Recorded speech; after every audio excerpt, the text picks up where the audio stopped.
Stephanie Lynn Williams, a.k.a. Surreal Sister. Trans-dimensional twin sisters. Exactly a year before my birthday, give or take, my sister Whitney's brain boiled with fever. And in her first trimester of transformation, as preparation for meeting her maker, she regressed back to the fetal position and waited patiently, like a lost angel in an invisible waiting womb, anticipating reinsertion in the next dimension. During the trimester that followed, as preparation for meeting my makers, I transformed from a family of cells to an embryo in stasis to the fetal position and existed obliviously. Throughout this stage of transition, we were trans-dimensional twin sisters. She imprisoned in her own skin, and I cocooned in amniotic fluid. A symbiotic subsistence where I thrived on the silenced cries of her tortured terminal life sentence for sustenance. The last trimester was the beginning of the end when, at just 17 months old, Whitney let go. She was breaking in her delicate paper-thin wings while I suckled on the minerals cloned from bone marrow moans, the vitamins inside vandalized entitlement, and all the other identity-separating supplements within 2 interstate family funerals, our daily breadwinner's job loss, and an unfamiliar change of address. My stages of development stuck between various layers of death. Defeated cries were my mother's lullabies. My sister's name was only spoken with marked tones of sympathy, forming in me subconscious memories made solely from emotions so strong they could have hitchhiked off of smoke ribbons, escaping the first grenade bomb a teenage Vietnam War soldier ever threw. I was lucky enough to have my fetal eyelids still fused shut and brain too new to retain first-hand war stories, just cycles of melancholy euphoria pulse through my veins and flashbacks that only Prozac junkies understand. Hands desperately clutching keys to new life so tight their dark knuckles turned white, salivating like gratuitous snitches who anticipate the Whitney Witness Protection Program. My family ruined me to be a war veteran, wounded with the quest for eternal ecstasy, and Whitney was the martyr awarded the Medal of Honor. Her heart will forever bleed purple. When I was born, the moon was full, as mother's breasts, as old baggage in a brand new home. Hope broke the fever, broke the cycles that ended with cut cords and hair, like us sisters in split ends, landing on firm floor, growing since the year before.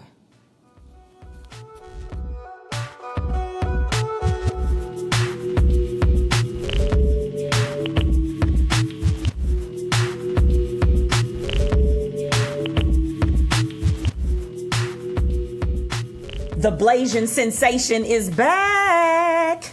I'm Jialian Yang, Ja for short. I'll explain later. Last season, I was going by Karen. It's still me. People change their names. It happens. I'm Treasure Shields Redmond. Same name, same mission, to hold space for the voices that mainstream media ignores. Who Raised You podcast is back, baby.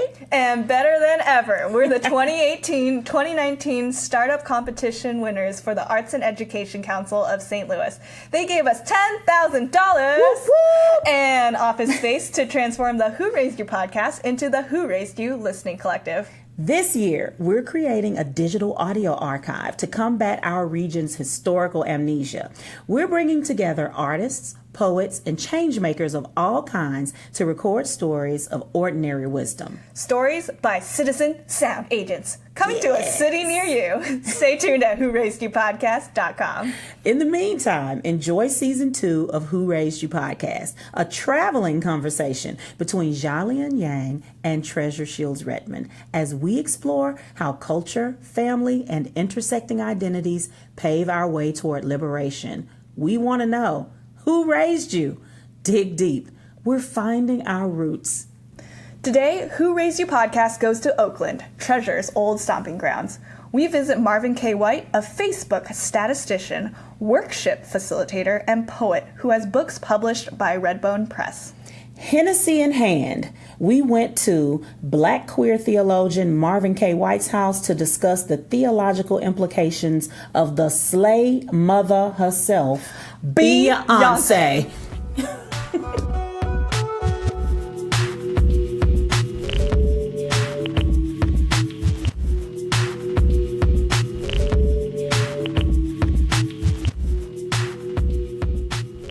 Marvin, we are so glad to have you today on the Who Raised You podcast. And to be in Oakland. Can you imagine that we're actually here? Welcome home. Welcome. I am so glad you're in my home. My grandmother's uncle's home, which then was my grandmother's, then it was my mom's, and now it's mine. And now you're here. Is this called an ancestral home then? Yes. On record at the tax collector's office, it's listed as ancestral home.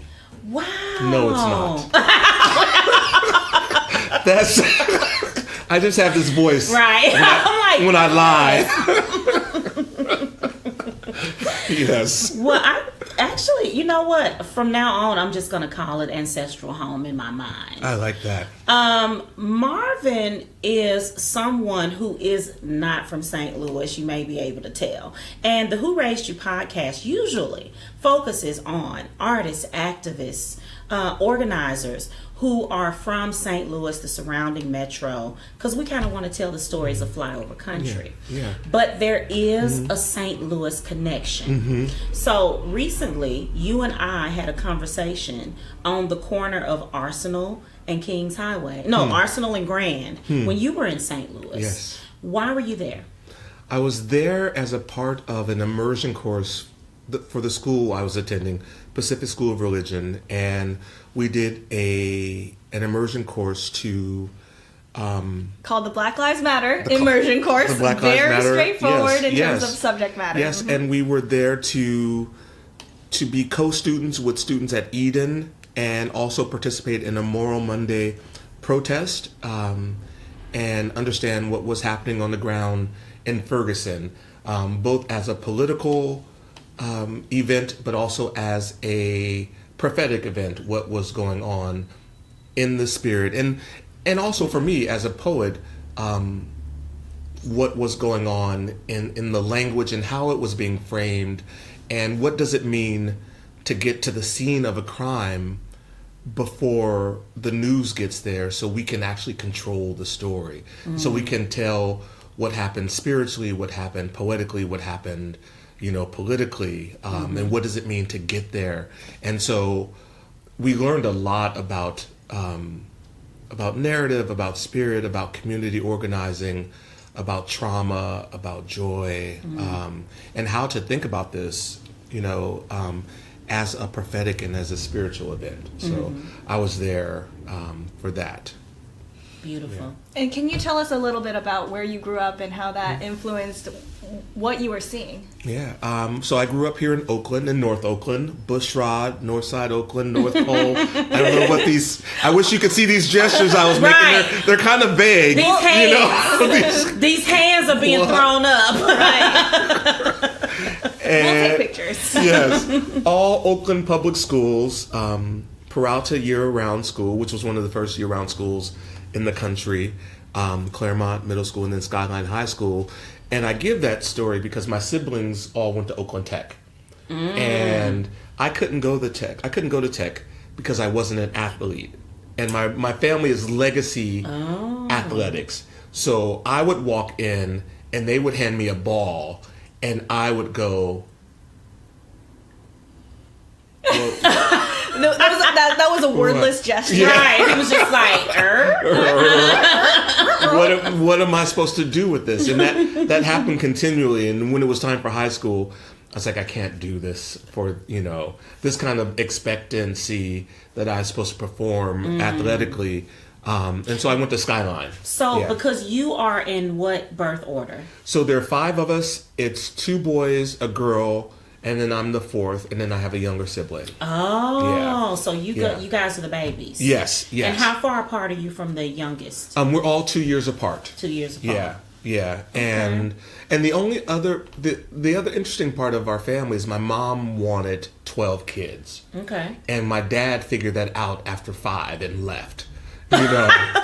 Oh no! Oh my gosh! Well, that's the way I tell the story. He's like, I'm good for roughly half of that. Yeah. I don't think she told him that plan. You know, and I really think that he was like, yeah, no, I see it, I get it, I'm gone, deuces, or there's 5 of us, so quad deuces, right? You know, so cinco deuces, yeah, cinco deuces, yes. So, and we were raised faux Jehovah's Witnesses. faux. Yeah. So, and so my parents, I think, were Jehovah's Witnesses during the times where they didn't have money and couldn't buy us presents. So we were Jehovah's Witnesses on some Christmases. Oh, because they don't celebrate Christmas. Right. And then they weren't Jehovah's Witnesses when they were having poker parties from Friday to Sunday night to raise rent. So there's this thing called raising rent with a deck of cards is what my grandmother used to do. She would host these card parties from Friday to Sunday and take a cut of the kitty of everything and raise money for whatever she needed. And usually it was like for rent or something that was needed for the family. So we weren't Jehovah's Witnesses then, you know.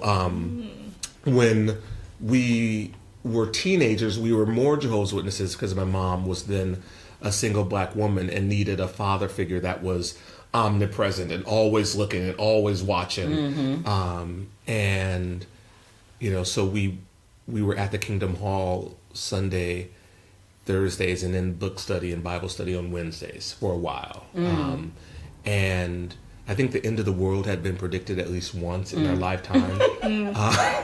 Yes. And then we were just so over it because, like, you say goodbye, like, at the end of the school year. and we're like, no, you don't understand. Bye for real. Like, the world is ending. Then you show up in 8th grade, you still ashy, you still poor. You know, and you're like, it's one thing to say, like, I'm going to get a car this summer, and nobody believes you. You know, you show up the next year and you're still on foot. But when you like, the world is ending, and you show up, you lose all credibility. You know. So, I'm just crying at the ashy part. Like, that's. But somehow the religion doesn't lose credibility. Yeah, that's interesting. Yeah, but I think that was the beginning of me. So none of my siblings like returned to any kind of church until we were like in our 30s or 40s. We were just scared to go anyplace else because that's the remnant of being a Jehovah's Witness, that everything else is wrong and unnecessary and is not godly. And that is, you know, no one else's faith, no one else's ritual is as pure and as clearly connected to God as what the Jehovah's Witnesses believe in. That is their rhetoric. That is their rhetoric. And so there is no all paths lead to God. This is the only way to go. And so we suffered under that for a while. And then when I started writing poetry, I found a language and a way to open up and to remove those kind of curses, you know, from my language and from my body, and to begin to think metaphorically and begin to tell stories. And because I needed to free myself to be a black gay man, that meant I had to free myself from God, of the construction that my mom gave it to me. And once I did that work, and realized that the best things that I could write had to come out of my freedom, then I was like, God must want me to be free in this sexuality. And then it was just on, and it allowed me to have this diasporic idea about what faith is, and all paths and all spiritualities that are good and right and holy, coming together for me. But right now my practice is Christianity, and because I can't get back to Africa unless I go through Christianity. You know, and for me, it's always about like trying to get back somewhere, trying to return somewhere, trying to gather my people. And what is the language of my people? If it's Christianity, then that's the call that I have to use to get them back together. You know, I can't just be like trying to call them using like some language that they're not listening out for. If the clues, if it's inscribed in their DNA, then I got to use the language that will be familiar to them. So, yeah. You use the word raised. Thank you. And Marvin just raised a glass of Hennessy. Thank you, Hennessy. We're not. He just crossed himself with the holy liquor. We're not sponsored by Hennessy. If you want to change that company, please talk to us. Right. Any black-owned, queer-owned, women-owned liquor companies. Yes. Right. Holla at your girls. Yes. But you used the word raised. At one moment, you said raised by your mother. And then at another moment, you said your grandmother raised Rent with a deck of cards. And we were remiss in not starting with our very first question, which is, who raised you? And I love that question. You know, without discrediting my mother, I feel like I was raised by my grandmother. I believe that I was groomed by her at an early age to return to take care of her. I believe amongst all her grandkids, she like kind of went through, tried to spoil a couple of them, you know, but it stuck with me. And, you know, every chance that I got, I would go to my grandmother's for my mom, to the point where my mom was like, you know, he's yours, you know, you know, I can't do nothing, you know, with him. And, you know, so I really give my grandmother credit for raising me. Bessie Lee Blow Ford is who raised me. Bessie Lee Blow Ford. Yeah. So Blow is her father's name, Harry Blow, and Ford was the man she married, and was not the parent of my mom or my mom's brother. Okay. Yeah. Which is an interesting thing, because my great-grandmother also had 3 kids with 3 different fathers. My grandmother had 2 kids with 2 different fathers, and my mom had 5 kids with 1, you know, but there is, you know, I love my grandmother because she always had boyfriends. And usually some woman's husband. So I had an Uncle Gator and an Uncle Sam. I loved her so. Taught you a lot about family, you know, and but that's when you say that though, that's what makes my leaps of faith so exciting, because I'm like, you know, God, like getting the Virgin Mary pregnant is a way to talk about like getting rid of this idea of traditional family. You know, like we can make family in all kinds of ways. My grandmother pointed to that, you know, by the ways that she had boyfriends, you know, and when I was in seminary, I would have to say things like, this is how I'm deploying my grandmother epistemologically. You know, my grandmother, you know, made family in all these unique and different ways. And so when I talk about my grandmother in kinship with Naomi and Ruth or whoever, this is why she's able to talk to this, you know, because she has experienced this life. And so I think her stories allowed me to open up my faith stories as well. And open up, you know, the ideas about how the stories of the Bible and Scripture work. You know. So thank you so much for bringing up your grandmother in this space.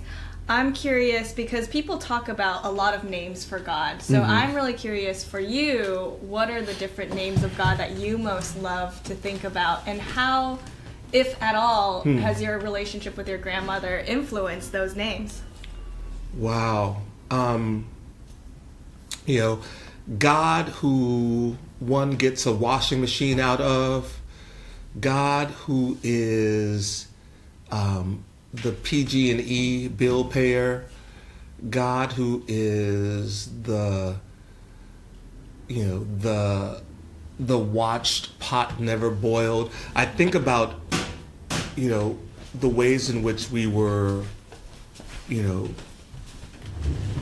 culture of our family, which was surrounded by gathering, and a lot of food and a lot of kitchen, and a lot of women talking to each other. So God is woman, to me, or God is, if God is the part of God that is male, knows God's place amongst women. Like the women have a space, and if they let you in, God, you should feel lucky. But don't think that you have access to women's interiority because you're God. There's still a space outside of God, that women gather. And I was lucky enough to be, my therapist would say I was a spouseified child. I was the one that my grandma would say, oh, this is grandmama's little man.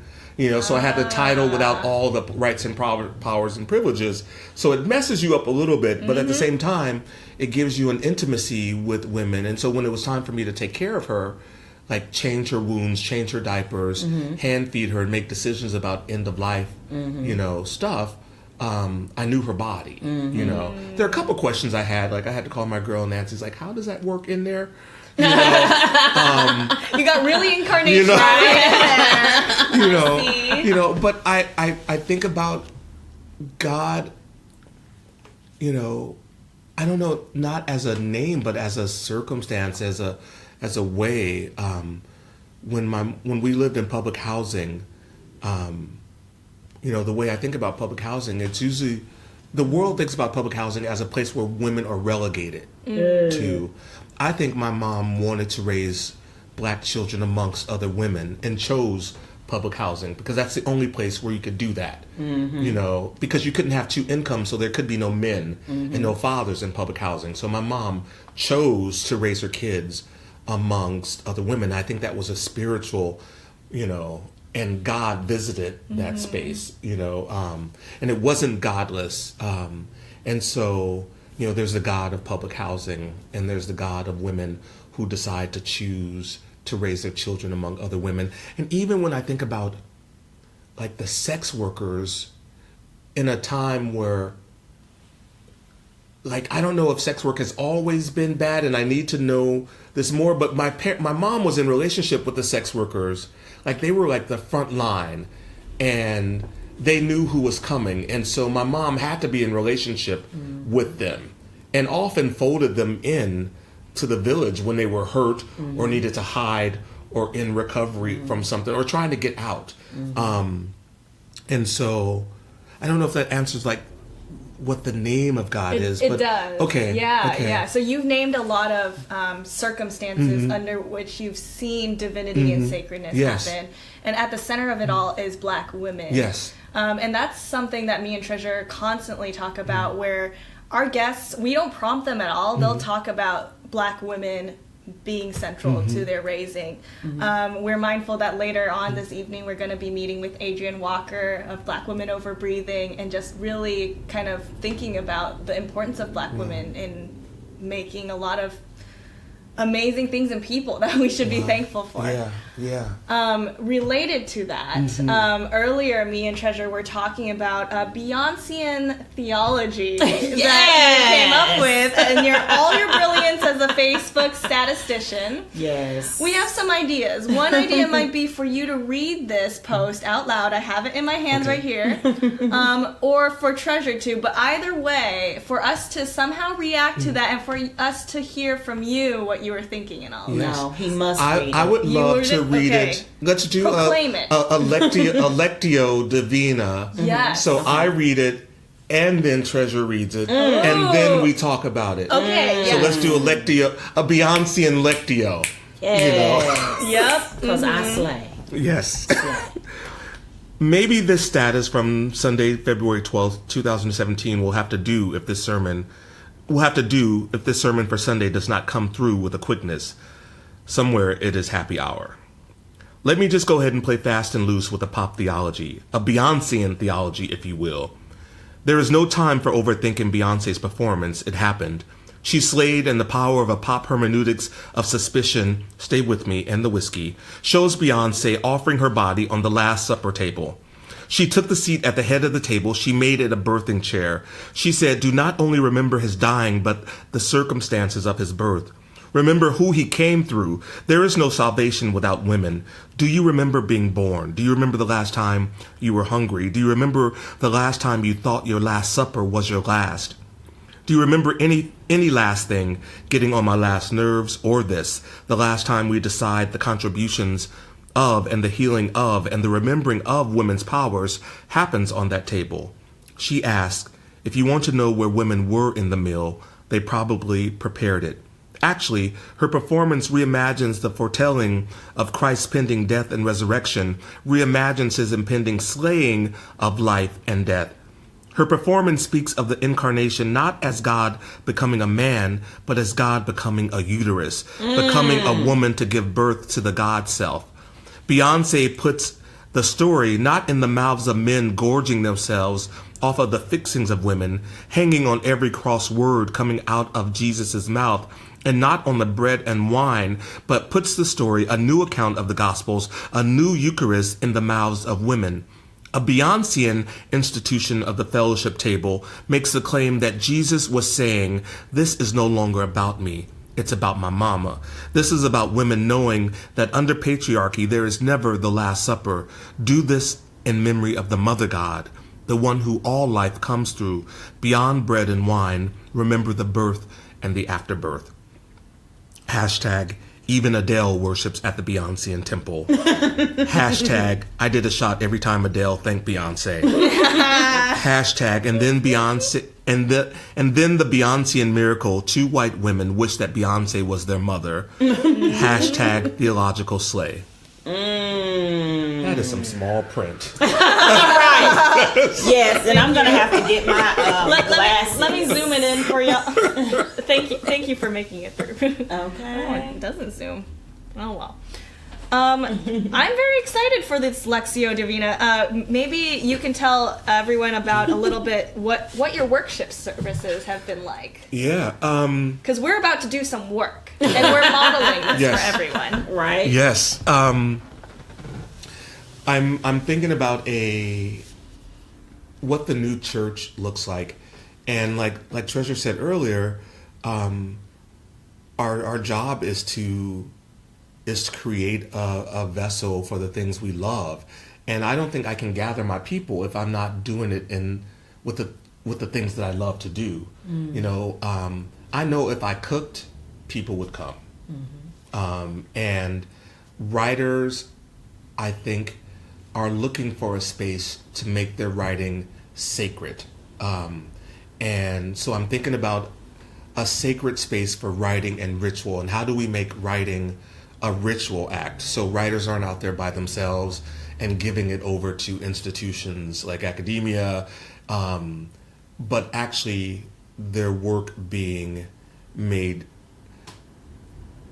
sacred. And so the worship service is creative writing workshop and worship service, where we would actually write. And you know, lately I've been following the lectionary, which is the calendar that orders the Bible by through a liturgical lens. So there are certain Bibles for Advent, for the birth of Christ, for Easter, and I've been doing the worship services according to the scriptures in the lectionary. So, you know, I would create writing prompts according to the scripture. Okay. So we're writing new sacred text in this worship service. The stories that come out are in response to the Bible. So the new Bible that I'm going to write, you know, that is being written, will have blank pages in it, so you can respond to it. Right now, there are no blank pages in the Bible, you know, and that's a problem, because you can't respond to it in writing. Your witness,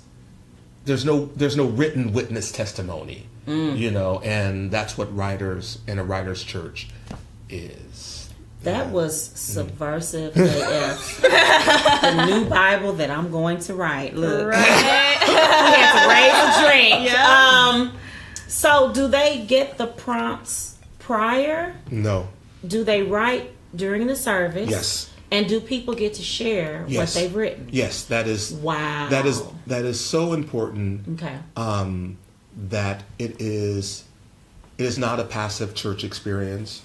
That everyone gets a chance to utter, and gets to be spoken through, and gets to speak into everybody else. I just give the prompts and open the container, and then people, and guide people, because I think we're leaders, worship leaders, and so our job is to open the container and spill it out and let people do with it what they will. So it's so freaking powerful. Oh my God. Okay, so the second reader has come forward. hey, Maybe this status from Sunday, February 12th, 2017 will have to do if this sermon for Sunday does not come through with a quickness. Somewhere it's happy hour. Let me just go ahead and play fast and loose with a pop theology, a Beyoncean theology, if you will. There is no time for overthinking Beyonce's performance. It happened. She slayed, and the power of a pop hermeneutics of suspicion, stay with me, and this whiskey, shows Beyonce offering her body on the Last Supper table. She took the seat at the head of the table. She made it a birthing chair. She said, do not only remember his dying, but the circumstances of his birth.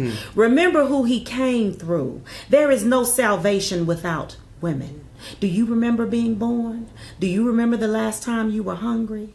Do you remember the last time you thought your last supper was your last?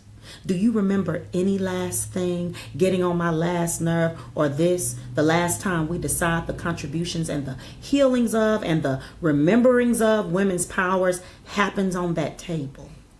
She asks, if you want to know where women were in the meal, they probably prepared it.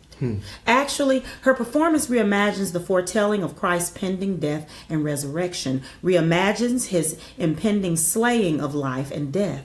Her performance speaks of the incarnation, not as God becoming a man, but as God becoming a uterus, becoming a woman to give birth to the God self.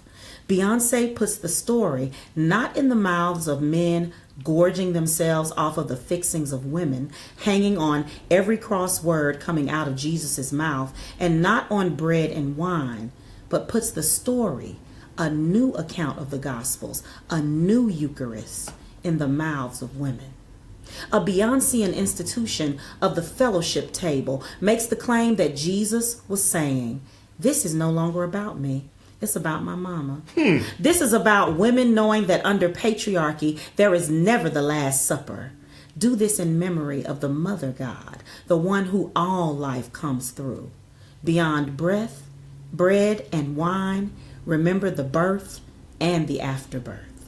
Hashtag, even Adele worships at the Beyoncean temple. Hashtag, I did a shot every time Adele thanked Beyonce. Hashtag, and then Beyonce miracle too. White women wish that Beyonce was their mother. Hashtag, theological slay. Whew. child. and you, I've never heard it read back to me, and that's the I am, because I live in my head and in my creativity, and the natural end of my creativity is to speak it. I rarely hear it back, so I don't hear my words or the words that have come through me given back to me, and it's always out, so to hear it, I feel so less crazy, I feel smarter, and because I think sometimes I think people think I'm just silly writing on Facebook when I do stuff like that, and because of the medium, because I'm not saving it for major literary publications, or I'm not in major, prophetic and spiritual publications, that I choose Facebook, that somehow it's not rigorous and it's not important work. But you read it and I felt important, and smart, and it felt like scripture being read to me. I felt like this was Bible study. Yes, and I'm grateful. Well, I think it's because it... And God bless Della Reese on her journey. Yeah. Sorry, she just came to me. She's like, if you're gonna be touched by an angel, Della. Yes. Angels. Sorry. No, you're totally fine. I'm glad you've been playing with this, but also that what we're doing, I think, is flipping what it means, or the circumstances under which something is sacred or something is important. Yes. Because earlier you were talking about how a lot of Bibles have, or treatment of the Bible has been that, okay, this is the scripture, this is the sacred text, it's locked in stone. But the reality is, if we look at the history of how the canon was created, that's not the fact. Right. And the very fact was that people were playing with what is considered sacred all the time, except that it was only specific people who were allowed to do that. Right. Specifically, often white people. In churches that were really connected to empire, and then prior to that, there you had to be a certain class, and so now with technology, what we see is, even though some people might call it silly, instead it's, if there's more community surrounding it, more voices surrounding it, then that's what's actually making it important. Yeah. No, that's good. I believe that, this technology, that we showed up as poets at the same time that this technology is here, is a huge cosmic happening. That we showed up as poets and writers and lovers and thinkers with open hearts still at the end of the world, to usher in a new world. We're not recording this for aliens to discover it. We're trying to broadcast this out now because there's a word we're trying to get out, and something that is sacred and that will touch people and ignite them and turn something on, in them and connect us. And we're sending out a signal to our people, and that is sacred work to me. I said in the sermon yesterday, in a lot of belief systems, in a lot of cosmologies, we believe that we chose to come to Earth, from wherever we were, but I believe that Earth and humanity sent out an invitation, and said, we think Treasure, is interesting. We want her here on Earth, and you don't have to live and die. But that's, don't worry. Don't worry about that. There's Hennessy to help you. And Karen, we think Karen would be so cool here. Let's send out, and we responded. And so to think about being here as an invitation as opposed to a sentence, I think is a good, flip. And I never, I think when we think about sacred text, I'm not a Bible scholar. Don't ask me about the Nicene Creed, Alexander, the early church. I operate out of a prophetics that says, if all I have on me is what the new church and the new Holy Writ will be written from, then I got to trust that I don't get any more books, any more lessons, any more anything. And so I have to speak it from what I have. And it could be, I could add it up all wrong, but I'm going to speak into this moment. And I can only use what I have. And so And you see what it is. It's like pieces of fabric and disco balls and, and ironing boards made into saints. And, Right. I have a 3D printer machine that I got to learn how to use. Okay. I love it. We're looking at everything around Marvin's house, and we're going to record a short episode of Cribs for you. Right. Marvin's Cribs. Right. But going back to the Lectio Divina, I want to know, Treasure, from this reading and from this morning, what were the things that stood out to you? Yes. And then from you, Marvin, when Treasure was reading, what was ringing new to you as someone who authored this text? Yes. Well, I'm going to have to tell you, I am going to have to put something under a little bit of pressure. Because this is, for me, obviously Black feminist theology.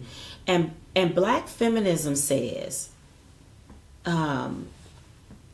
not just having choice is feminism. There's often an argument between younger women who call themselves feminists or who are interested in feminism and older women like myself, in that younger women often believe that choice is feminism. So if I sleep with who I want to sleep with, that's feminism. Right. If I dress the way I want to dress, that's feminism. Right. And they leave out a critique of markets and systems. Got it. So they leave out the fact that Caribbean and Latin and Asian women who are now our new domestic force don't get to choose who they sleep with. Sometimes they have to do survival sex. Right. And where can they fit into feminism? How can feminism serve them? Their material needs. Coming back to a Beyoncean theology, she's often pulled in by young women as that's feminism. Because see, I do what I want, I'm sexy, I deploy my sexuality the way I want to. So how do you reconcile what can be called Beyonce's blindness to critique of the market with her holiness? Because I know the market, capitalism, the industry was only created to make money off of us and not for us to make money within it. I feel like her moves, says that I am both in the system and created by the system and exploiting the system. I believe in the crafting of image and a popular exterior that can be commodified. I don't think there is, without, from her fingernails to her headdress, a move that is not curated to make money, but also to be creative. I think that Black women participating in public art and commercial art doesn't mean that there is not a subverting of Black cultural production within it. And so I think, when I think about Beyonce participating, in this cultural production and in capitalism, and white folks still don't get it. They can see it, but my friends who are on the boards talking about Beyonce in African diasporic traditions, like her gold dress meant something to my friends who are Yoruba. They saw something completely different. My friends who practice Santeria saw something completely different. When her chair tilted back and her legs were open to the table, people saw things, And then there are like the conspiracy theorists on the boards who are like, what do they say that Jay-Z and Beyonce are? The Illuminati. I love them. But I think there's a way in which, she's also saying, I'm going to participate in spectacle, blackness is spectacle. It's spectacular, but spectacle is the commodification and the capitalizing. Is participating in capitalism when the spectacle becomes, when you can buy it. But she's like, I'm black, I'm from Houston. I got a drawl, and I am now creating, like, from this image that you will buy. It's not even like the chattel slavery auction block. I'm putting myself, and I don't know. I have not thought about it fully because the words came to me before the theory came to me. But I don't know who else gets to hold her up, but I hold her up as a theology, that speaks against capitalism, that speaks to black cultural production, and flaunting it in such a way to say, and you still don't, it's like my friend Nalo, I met her once, so she's not a friend, Nalo Hopkins, said, I put, and you might have to blank out her name, she said, I put lesbian on my mailbox so people can find me. But it will never tell you who lives here. I want my community to be able to find me, and I want folks to know that I'm a part of this tribe. And so I make visible signs that you can find me. And I make myself a target, and I make myself available to this cultural production called lesbian, black lesbian, so you can find me. But she's like very clear, that don't tell you who live here because it's on my mailbox. That just makes me able to be found. So I think about it like that, and yes, like even like we're all a part of the system.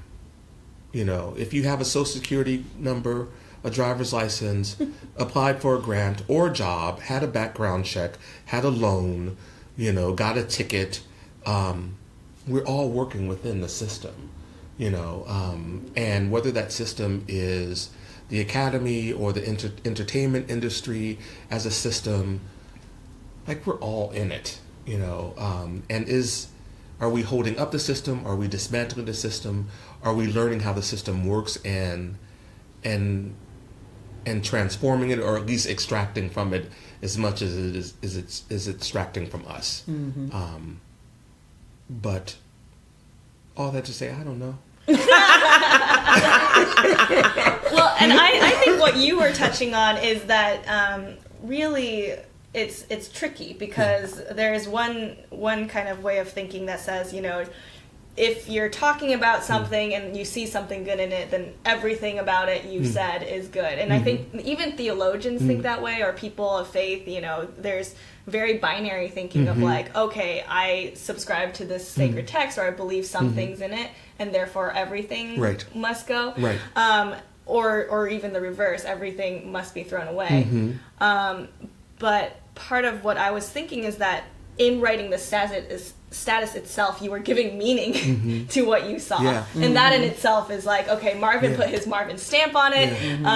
That was transforming the original art that was there. And people debate all day about what authors intend and all of that. And I think being in the postmodern era, we get to say we make meaning of not only the things that we're consuming and the things that we're reading, but even each other. This conversation itself, whenever I speak into it, I'm adding something from it into it, and same with Treasure and you as well. And I know I have to be, and I am conscious and careful that I am not exacting what patriarchy has always done to women, was try to tell their stories.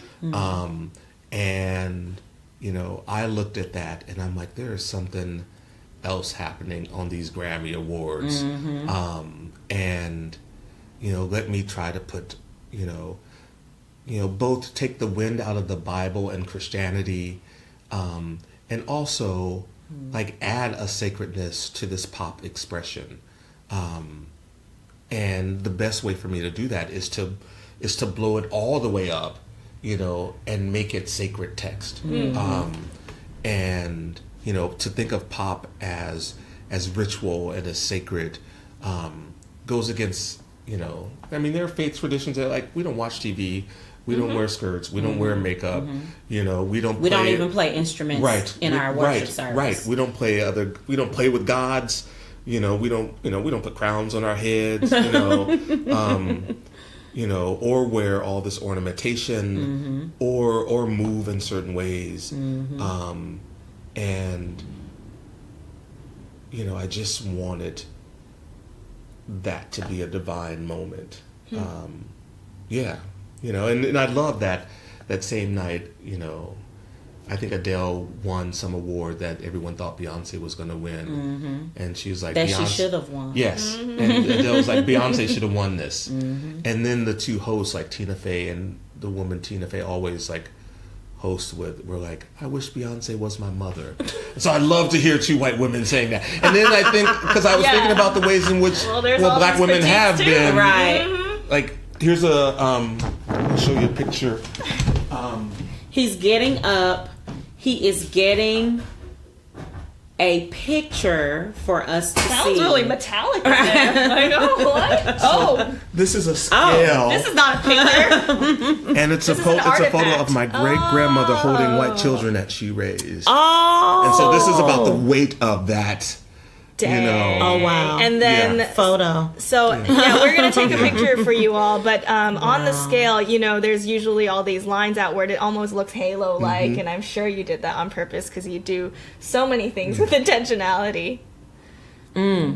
Yeah, my grandmother, there's a picture in our one of our photo albums too of her holding a very fat and satisfied looking white baby. Yes, and I thought about that when they said I wish Beyonce was our mother. And you thought she was. She was. She was. If Beyonce wasn't doing that performance, she would not have a job. You know. Yeah.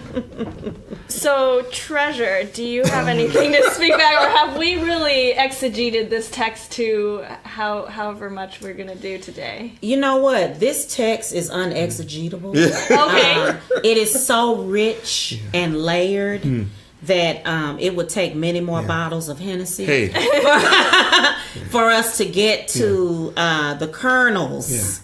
The final, the break it down to its base components. Yes. So what we're going to do is we're going to let it live out there in the virtual world the way it does. I think that what we're doing is coming to the end of the recorded conversation, even though we're going to keep talking afterwards. Right. Treasure has so many other questions lingering in her mind. We talked about it, and we were so excited to come here. But can I stay there for 1 second? Because Please do.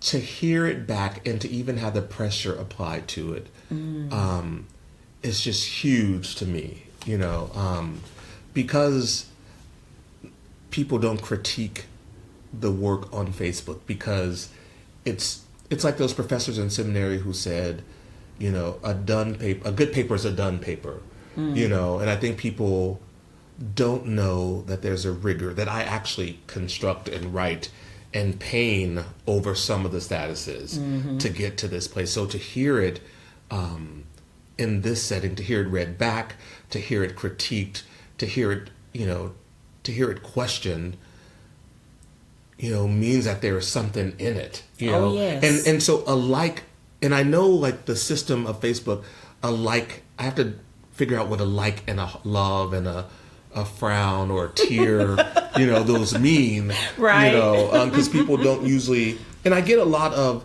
yeah, that's good, that's right, yeah, go girl, you know. But this, you know, like I think has made the text richer and has given me an opportunity to go back into it. So I appreciate that. Thank you. Thank you. So with that gratitude, I did want to say the first time that you were talking about our reactions to it and how that made you feel, immediately what popped into my head is like, is that how the creator feels? Because you are in writing this and also having us repeat this back to you, you are in a position of creating, right?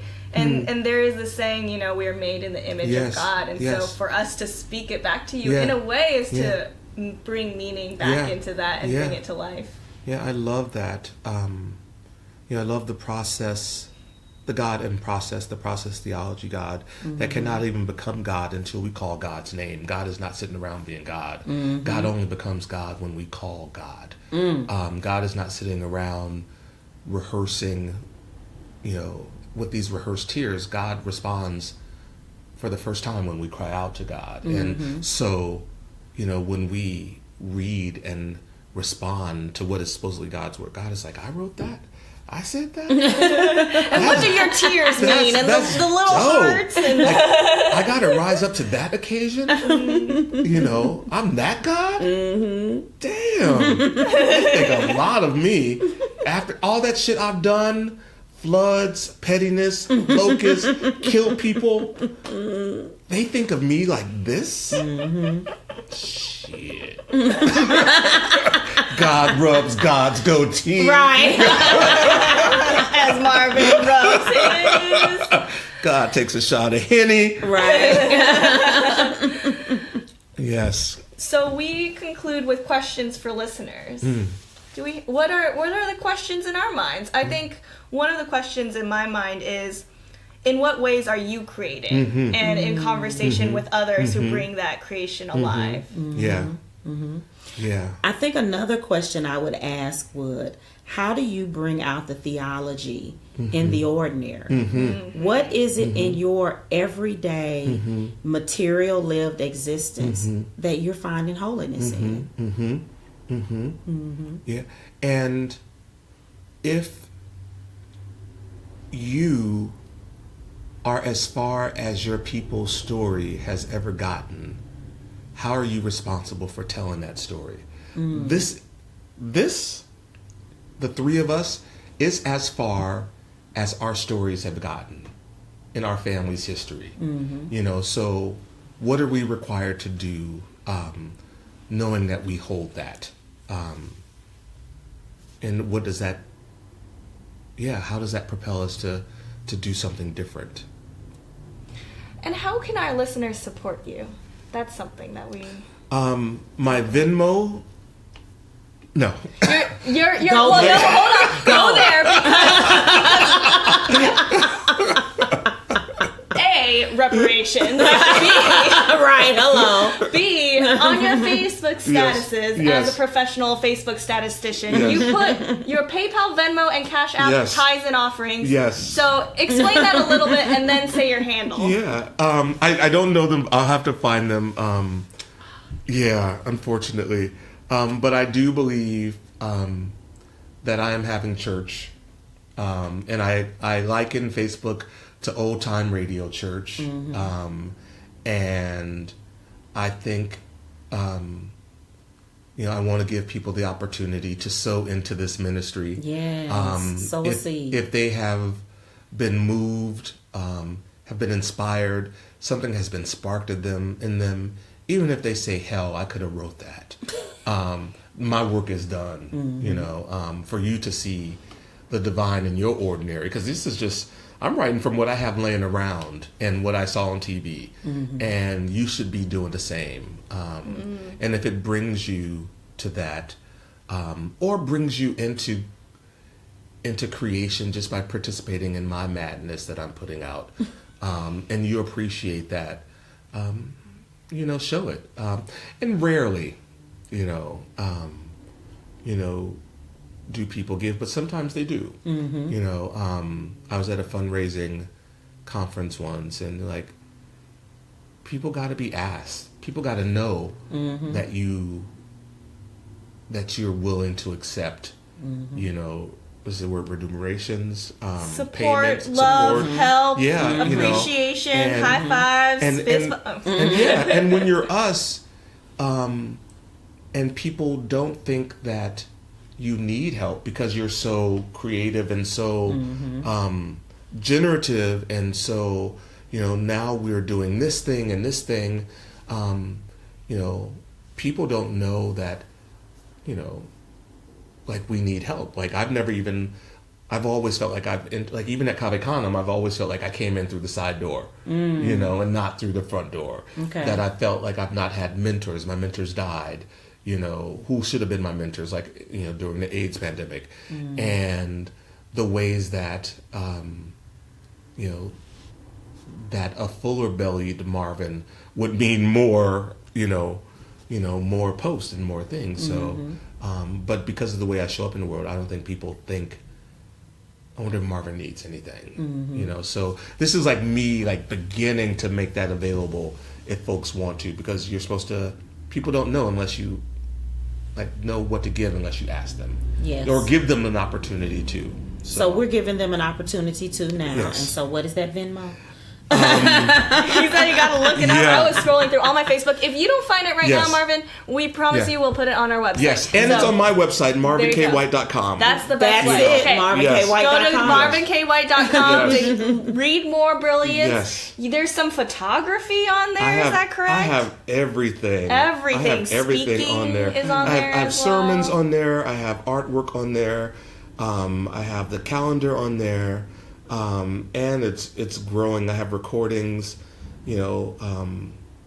of like house music theologies that I've participated in, and house music rituals that I love to create are on there. And it's just, it's just church.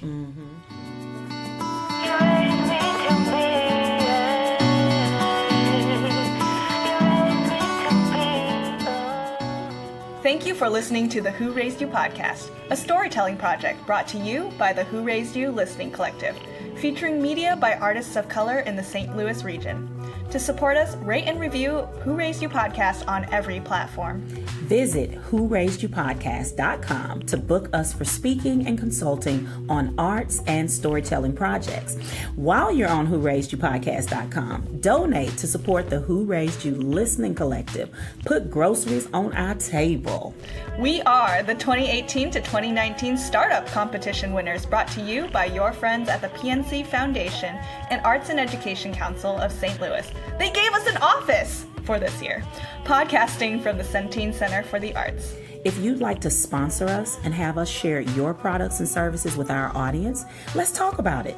Email us at whoraisedyouPodcast@gmail.com. We'd love to partner with you and share your story. Connect with us on social media. Like Who Raised You Podcast on Facebook. Tweet us at Who Raised You Pod on Twitter. Slide into our DMs at Who Raised You on the gram. On the gram. Ooh, ooh, ooh. Say hi.